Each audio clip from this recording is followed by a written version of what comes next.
Bapak Ibu, Saudara-saudari dimanapun berada. Kembali berjumpa dengan saya Pendeta Yakub Sulistyo. Video saya kali ini menanggapi apa yang disampaikan oleh Bapak Bambang Nurseno dan Elia Miron tentang Natal tanggal 25 Desember berikut ini, di mana setelah dicari kebenarannya, ternyata tidak ada bukti kebenarannya dan salah perhitungan. Namun karena disampaikan dengan cara yang meyakinkan, maka banyak orang yang percaya meskipun tanpa disertai data yang valid. Ternyata perintah merayakan Natal tidak ada dalam Didaskalia Apostolorum, dan Elia Miron tidak memperhitungkan faktor geografisnya. Mari kita lihat dulu pernyataan Bapak Bambang Nurseno. Mari kita pelajari bersama buktinya melalui Pendeta Dr. Simeon Sulistyo, bahwa perintah untuk merayakan Natal tanggal 25 Desember di setiap tahun ternyata tidak ada bukti di buku kuno Didaskalia Apostolorum, dan tidak pernah terjadi di musim salju oleh peneliti dari Cina yang berbahasa Mandarin. Mari kita perhatikan bersama. Kalau Kristen kok bahasa Arab lah, karena di Indonesia biasanya yang Arab itu harus Islam. Nah di Timur Tengah orang Kristen Arab juga banyak. Itu kira-kira pada pasal 18 buku Didaskalia Apostolorum itu ditulis tahun 189 Masehi. Jauh sebelum kelahiran Dewa Matahari dirayakan oleh Kaisar Aurelius. Tertulis di situ pada pasal 18. Ya ikhwatana, wahai saudara-saudara, saudara-saudara kami, tahfutu fi ayamil a'yad, tetapkanlah pada hari-hari perayaan id milad Sayyidina Yesus Al-Masih, yaitu Natal dari Tuhan kita Yesus Kristus, wa kamaluhu, tepatnya fi kamsati wa isrin, pada tanggal 25 fi syahri tasai'i lil Ibraniyin, pada bulan keempat Ibrani. Bulan keempat Ibrani itu 25 bulan Kislev, yang tepatnya kira-kira 25 Desember. Itu tahun 189. Anda percaya ensiklopedia Americana buatan orang bule, atau Anda percaya dengan saksi mata yang di Timur Tengah? Hai semuanya, Shalom Alaikum, Kristus bersama kita. Menjelang perayaan Natal 25 Desember, ada begitu banyak orang di luar kekristenan yang menuduhkan bahwa 25 Desember bukanlah hari kelahiran Yesus Kristus dan bukanlah hari Natal. Bahkan lebih liar, mereka mengatakan bahwa 25 Desember itu ternyata hari kelahiran Dewa Matahari. Oleh karena itu, sekarang kita akan menjawab dan membuktikan bahwa Tuhan Yesus benar-benar lahir pada tanggal 25 Desember dari kitab suci dan juga data sejarah. Yang pertama, kita akan membuktikan dari kitab suci. Injil Lukas 1 ayat 5. Pada zaman Herodes Raja Yudea ada seorang imam yang bernama Zakaria dari rombongan Abia. Istrinya berasal dari keturunan Harun, namanya Elisabeth. Apa yang dilakukan Imam Zakaria? Ayat 10. Pada waktu pembakaran dupa, seluruh umat berkumpul di luar dan bersembayang. Kalau pembakaran dupa artinya sedang melakukan hari raya Yom Kippur atau hari raya pendamaian. Nah, pada hari raya Yom Kippur ini dilakukan setiap tanggal berapa? Setiap tanggal 25 September. Nah, ayat 11, lalu tampaklah kepada Zakaria seorang malaikat Tuhan berdiri di sebelah kanan mezbah pembakaran dupa. Melihat hal itu ia terkejut dan menjadi takut.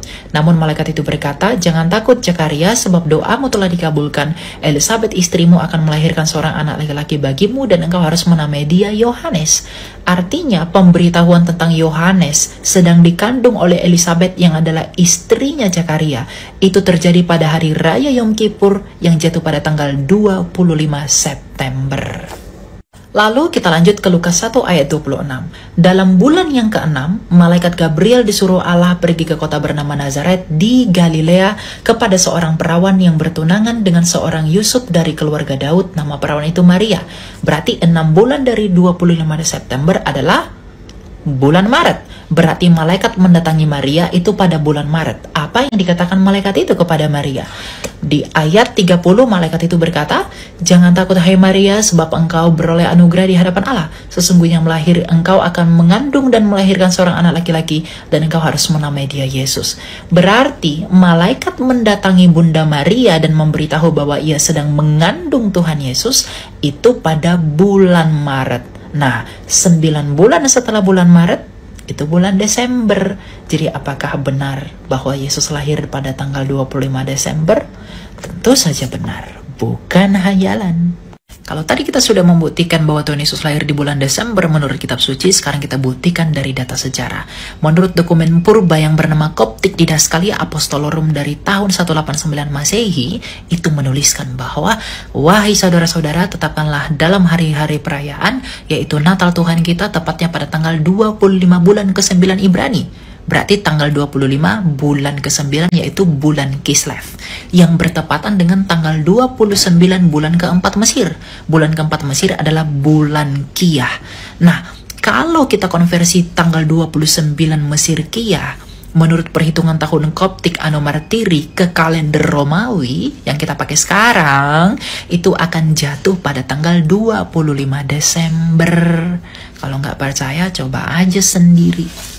Bahkan ya, sebelum dokumen yang saya sebutkan tadi itu ditetapkan, Uskup Theophilus dari Kaisarea pada tahun 160 Masehi sudah merayakan Natal.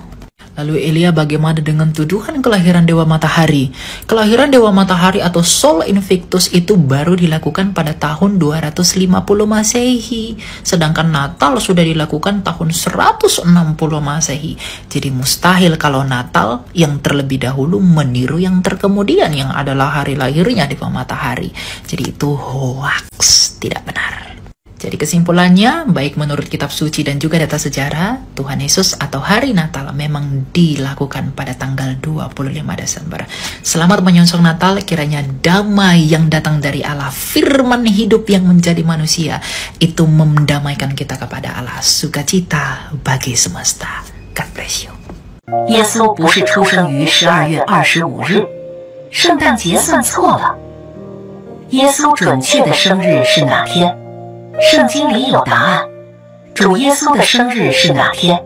圣经没有明确记载这个准确日子，但却有耶稣诞生日期的线索，一定要坚持看到最后。这里有我和我的伙伴们探讨了多日所发现的奥秘。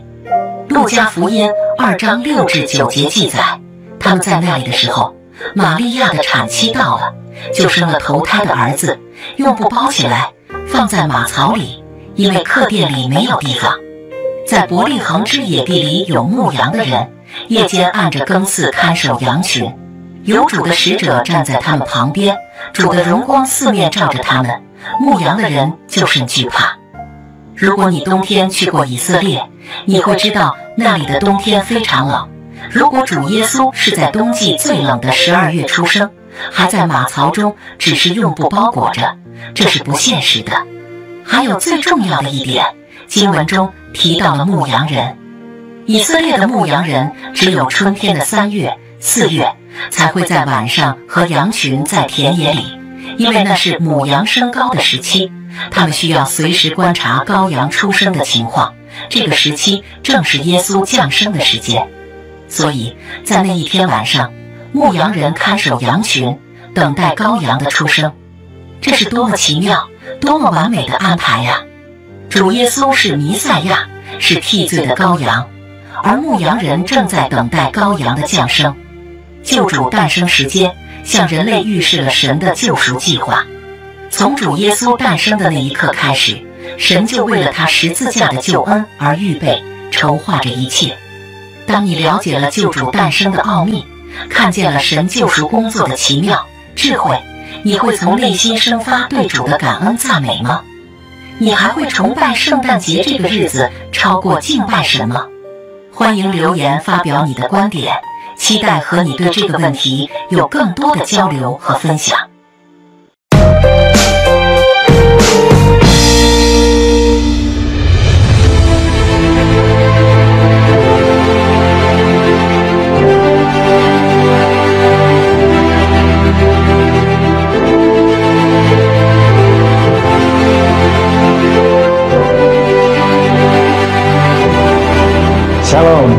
Berjumpa kembali dalam channel YouTube Simeon Sulistyo. Nah, Bapak Ibu Saudara, setiap memasuki bulan Desember selalu ada topik hangat yang dibicarakan ya, yaitu mengenai Natal.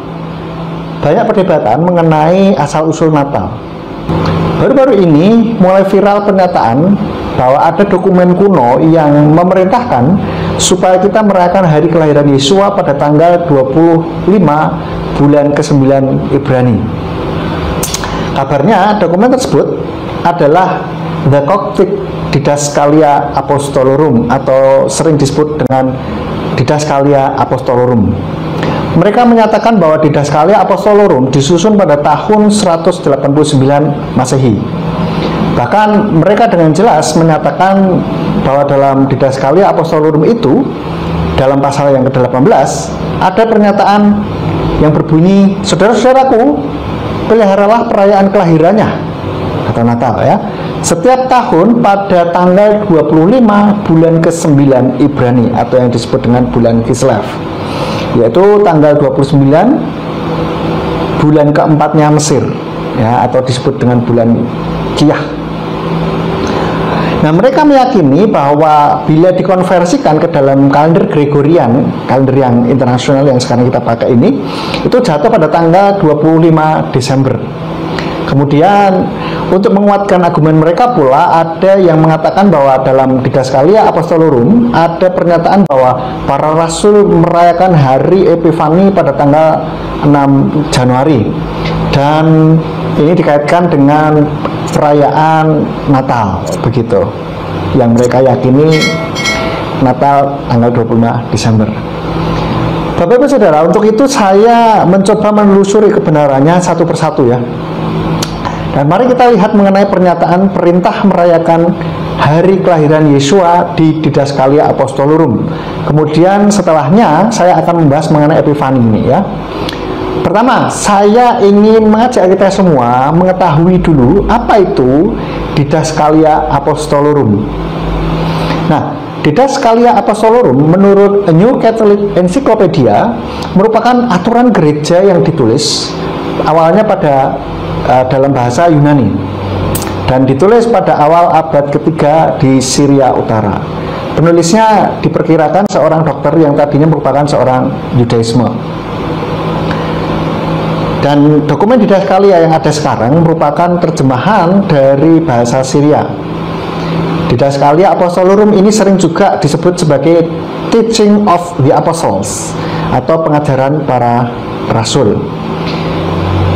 Bapak Ibu Saudara, mengenai tahun penulisan atau penyusunan, beberapa sumber lain yang saya temukan juga mengatakan bahwa penyusunan Didaskalia Apostolorum ini ada pada abad ketiga, bukan tahun 189 Masehi.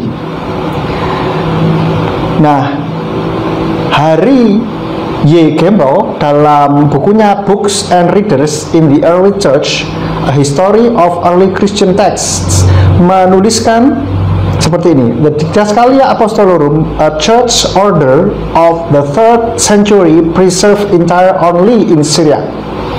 Jadi Didaskalia Apostolorum ini sebuah peraturan gereja dari abad ketiga yang keseluruhannya masih terpelihara dalam bahasa Syria begitu. Dan senada dengan Gamble, J.A. Moorman mengatakan bahwa Didaskalia Apostolorum ini ditulis pada awal abad ke-3. Moorman menuliskan ini ya, Didaskalia, a work written in northern Syria during the earlier part of 3rd century. So, ini sumber yang lain mengatakan abad ketiga. Dan satu lagi dari Britannica.com, dari Britannica Online ya, menuliskan tahun penulisan Didaskalia Apostolorum ini sekitar tahun 250 Masehi.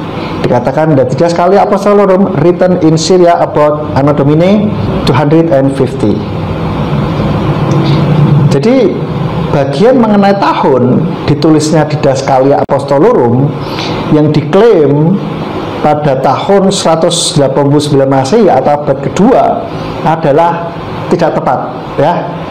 Didaskalia Apostolorum ditulis pada abad ketiga Masehi. Oke, ini dari segi penanggalan saja sudah salah dulu.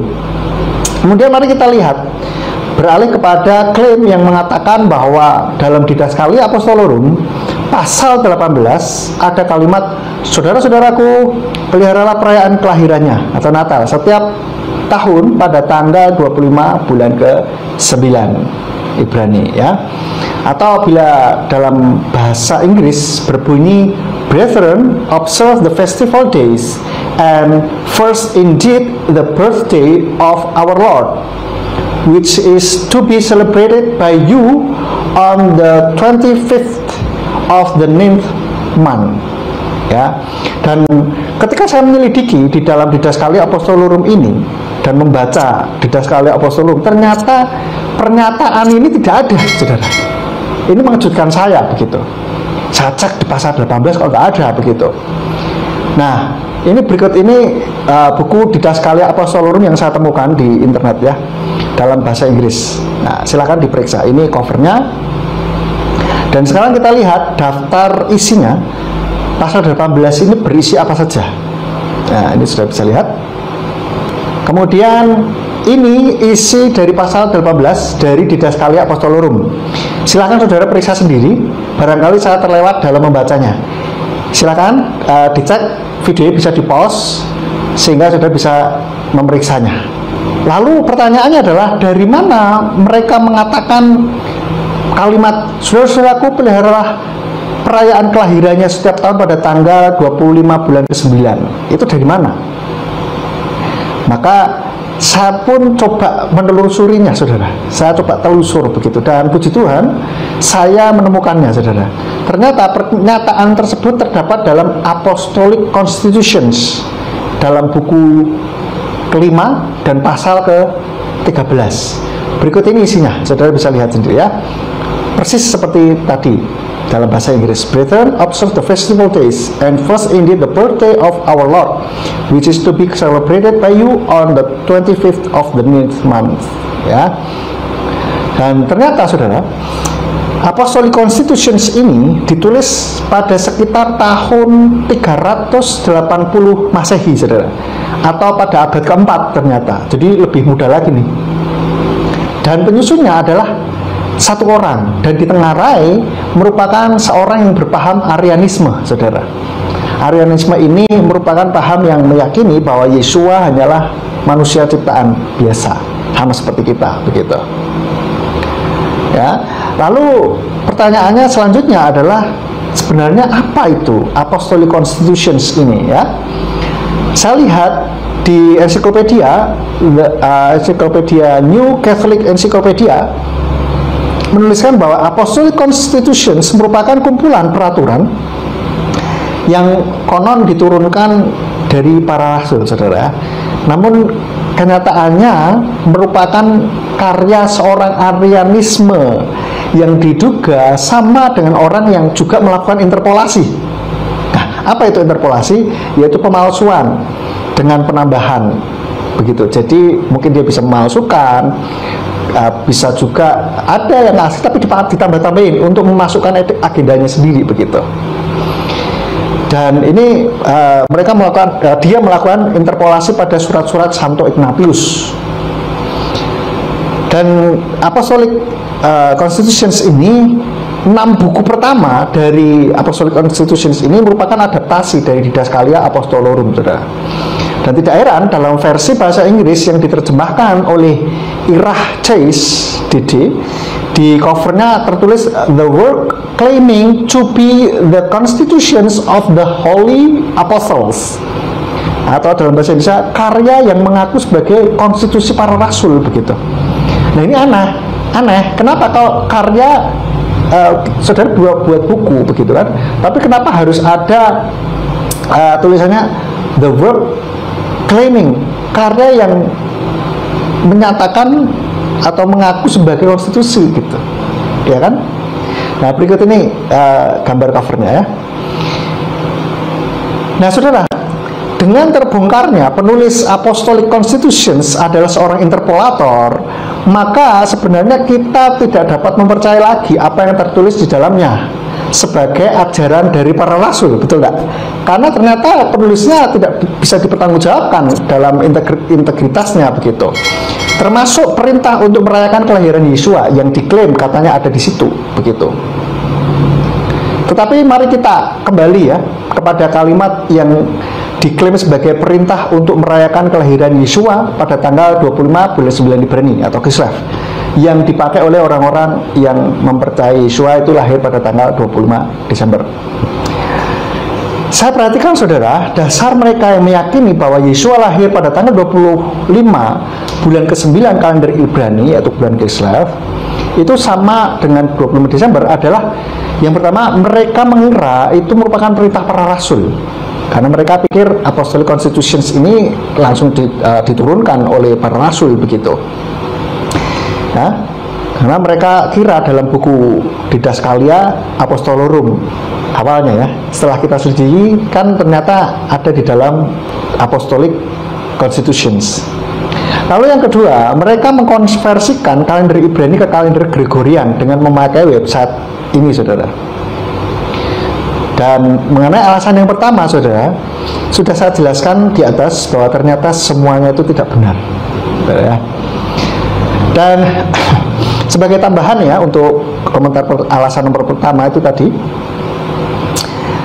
apabila kita membaca Alkitab saudara ya, kita perhatikan tidak ada tradisi orang Yahudi yang merayakan hari kelahiran saudara. Yang dicatat dalam Alkitab yang merayakan hari kelahiran atau ulang tahun adalah cuma 2 orang yang saya temukan di dalam Alkitab, dan itu bukan orang Yahudi.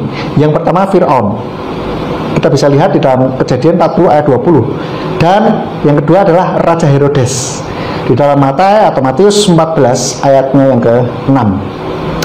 Dan sebaliknya justru orang Yahudi ini lebih mementingkan hari kematian daripada hari kelahiran. Saudara bisa baca di dalam Pengkhotbah 7 ayatnya yang ke-1.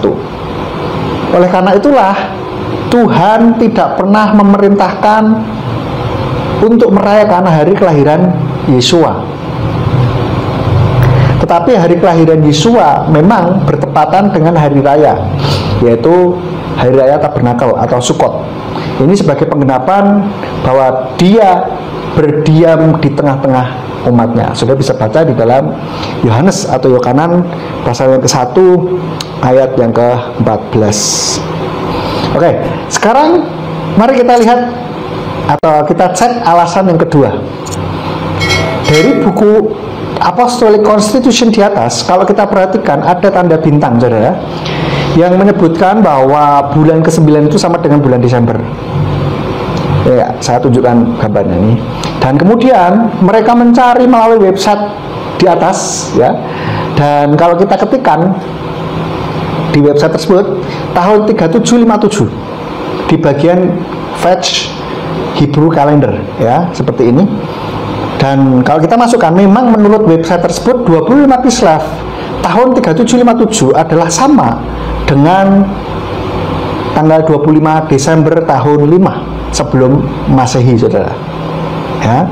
Namun jika kita perhatikan saudara, kalau kita scroll ke bawah, di bagian bawah ada keterangan bahwa itu saat perayaan Feast of Dedication atau Hanukkah. Jadi bagaimana? Apakah Yesua lahir saat Hanukkah? Nah, mari kita lihat dulu nih ya. Lihat di website yang sama saudara. Di website itu kita klik di bagian atas yang ada tulisannya kalender akurasi di atas nih. Kemudian kita scroll ke bawah hingga ke bagian Jewish National Observances. Dan kita baca di bagian Feast of Dedication saudara. Di kalimat terakhir yang ada dalam tanda kurung itu tertulis bahwa Yesua mulai dikandung Miriam pada saat perayaan Hanukkah. Ya, jadi bagaimana mungkin di website yang sama yang mereka jadikan acuan bahwa tanggal 25 Kislev itu adalah sama dengan 25 Desember gitu ya, dan mereka klaim itu adalah hari kelahiran Yesua, tapi di website yang sama mengatakan bahwa itu bukan hari kelahiran Yesua, tapi itu adalah hari di mana Yesua mulai dikandung, conception ya, mulai konsepsi. Itu bukan hari kelahiran, tapi mulai dikandungnya begitu saudara. Jadi bila kehamilan normal itu selama 9 bulan dan 10 hari dan menggunakan kalender ini, saudara, maka pada tanggal 15 Tisri tahun 3758 atau 6 Oktober tahun 4 sebelum Masehi, Yesua lahir tepat pada hari raya Tabernakel atau Sukot. Nah, website yang mereka gunakan sendiri loh, saudara. Kita juga perhatikan, saudara, ini menarik. Saudara lihat bahwa tanggal 25 Kislev itu tidak selalu jatuh pada tanggal 25 Desember karena adanya perbedaan jumlah hari antara kalender Ibrani dengan kalender Gregorian. Saudara bisa lihat gambar ini bahwa tahun berikutnya Feast of Dedication, coba saudara lihat Feast Dedication tanggal 25 Kislev tahun 3758 itu jatuhnya pada tanggal 14 Desember tahun 4 sebelum Masehi. Jadi kalau tahun sebelumnya memang pas 25 Kislev sama dengan 25 Desember, tetapi tahun berikutnya itu tidak jatuh sama dengan 25 Desember, tetapi 14 Desember.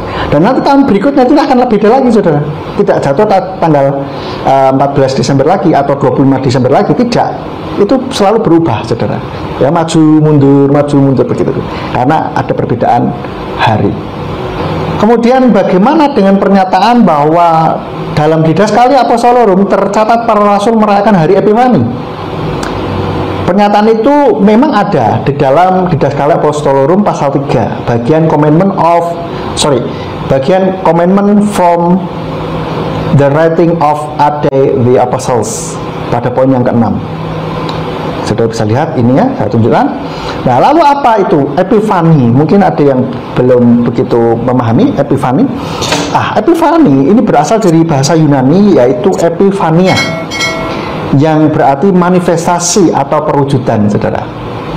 Dan menurut Encyclopedia of Holidays, Festivals, Solemn Observances, and Spiritual Commemorations, Epifani merupakan perayaan di mana orang Majus datang kepada bayi Yesua. Hari raya ini juga merayakan hari di mana Yesua dibaptis. Dan mujizat pertama yang Yesua lakukan di Kana yaitu mengubah air menjadi air anggur. Jadi, saudara, Epifani bukanlah hari kelahiran Yesua seperti yang dikira oleh sebagian orang. Meskipun sebagian gereja menjadikannya dalam rangkaian memperingati kelahirannya yang mereka yakini tanggal 25 Desember itu, saudara. Ya, karena berdekatannya kira-kira selisih 12 hari. Dan Epifani juga disebut dengan istilah lain yaitu Teofani, saudara. Dan gereja Ortodoks Timur merayakan hari pembaptisan Yesua pada tanggal 6 Januari dan menyebutnya sebagai hari perayaan Teofani, saudara. Dan perayaan pada tanggal 6 Januari ini pertama kali disebutkan oleh Clement dari Alexandria sekitar tahun 215 Masehi sebagai peringatan pembaptisan Yesua, bukan hari kelahiran Yesua. Jadi baik Epifani maupun Teofani ini tidak ada kaitannya dengan kelahiran Yesua, saudara ya. Dan dengan demikian menggunakan dokumen Didaskalia Apostolorum maupun Apostolic Constitutions sebagai dasar argumen untuk mempertahankan perayaan kelahiran Yesua tanggal 25 Desember adalah tidak mengena sama sekali dengan topik atau salah, tidak berdasar, saudara. Jadi kesimpulannya adalah yang pertama, Didaskalia Apostolorum tidak disusun pada tahun 189 Masehi, melainkan pada sekitar abad ketiga, bukan abad kedua. Lalu yang kedua, pernyataan saudara-saudaraku peliharalah perayaan kelahirannya pada setiap tahun tanggal 25 Desember 25 bulan ke-9, atau dalam bahasa Inggris yang berbunyi, Brethren, observe the festival days, and first indeed the birthday of our Lord, which is to be celebrated by you on the 25th of the 9th month. Itu bukan, ya, pernyataan itu tadi bukan di dalam Didaskalia Apostolorum, melainkan dalam The Apostolic Constitutions, buku kelima pasal ke-13 yang disusun sekitar tahun 380 Masehi. Oke. Lalu yang ketiga, tanggal 25 Kislev tidak selalu jatuh pada tanggal 25 Desember karena penanggalan Ibrani dengan Gregorian itu jumlah harinya tidak sama. Bahkan di dalam kalender Ibrani ini ada tambahan bulan setiap sekian tahun begitu. Tanggal 25 bulan Kislev itu merupakan ya pada tahun 4 sebelum Masehi, itu memang pas tanggal 25 Desember. Tetapi itu bukan hari Natal, tetapi hari raya Hanukkah. Dan di situ ternyata hari di mana Yesua pertama kali dikandung Maria atau Miriam, bukan hari kelahirannya. Dan kalau kita perhatikan itu di tahun selanjutnya, tanggal 25 bulan Kislev itu tidak selalu jatuh pada tanggal 25 Desember. Jadi tidak sama, tidak selalu. Pasti berubah-berubah terus. Ya, karena jumlah harinya berbeda. Oke, lalu yang keempat, perayaan Epifani aslinya bukanlah hari kelahiran Yesua, tetapi adalah perayaan datangnya para Majus menemui bayi Yesua, saudara. Bukan hari kelahiran. Lalu yang kelima, perayaan Epifani itu jatuh pada tanggal 6 Januari, bukan 25 Desember. Dan perayaan yang keenam, perayaan Epifani yang tertulis dalam Didaskalia Apostolorum pasal 3.6 itu merujuk pada perayaan hari Yesua dibaptis, bukan kelahiran Yesua. Yang ketujuh, dengan demikian argumen dengan dasar Didaskalia Apostolorum untuk melegalisir perayaan kelahiran Yesua pada tanggal 25 Desember dengan sendirinya gugur, tidak bisa dipakai lagi nih, saudara ya. Dan yang kedelapan, dari data-data yang sudah saya sampaikan di atas, kita dapat mengambil pelajaran bahwa jangan hanya karena buku tersebut adalah kuno, kemudian kita mempercayai begitu saja, saudara. Karena tidak semua buku kuno itu benar dan sesuai dengan firman Tuhan, gitu loh. Maka jadikanlah firman Tuhan ini sebagai dasar kebenaran kita yang tertinggi, bukan yang lain, saudara. Dalam firman Tuhan tidak pernah ada perintah untuk merayakan hari kelahirannya, tetapi merayakan 7 hari raya. Saudara bisa baca di dalam Imamat pasal yang ke-23. Oke, Bapak Ibu Saudara, demikianlah penjelasan saya, kiranya dapat menjadi pencerahan bagi kita semuanya. Tuhan Yesus memberkati. Shalom. Demikianlah video ini saya sajikan secara khusus bagi Bapak Ibu Saudara-saudari dimanapun berada, untuk menambah wawasan pengetahuan teologi kita semua, agar apa yang kita lakukan itu ada dasarnya, bukan sekedar ikut-ikutan atau hanya merayakan perayaan tradisi tanpa isi dan bukti yang hakiki, tanpa makna, hanya budaya belaka karena sudah terjadi sebagai kebiasaan. Apabila video ini memberkati, bantu share kepada yang lain agar mereka juga diberkati oleh isi video ini. Berikan komentarnya yang berwawasan intelektual. Jangan lupa subscribe dan tekan loncengnya agar menambah semangat saya dalam membuat video-video bermutu lainnya, agar Bapak Ibu Saudara-saudari dapat segera menerima video terbaru saya dari YouTube. Terima kasih untuk perhatiannya. Selamat beraktivitas dan sukses selalu. Bapak Yahweh di dalam nama Adonai Yeshua HaMashiach Ruach HaKodes menyertai dan memberkati kita semua. Haleluya. Amin.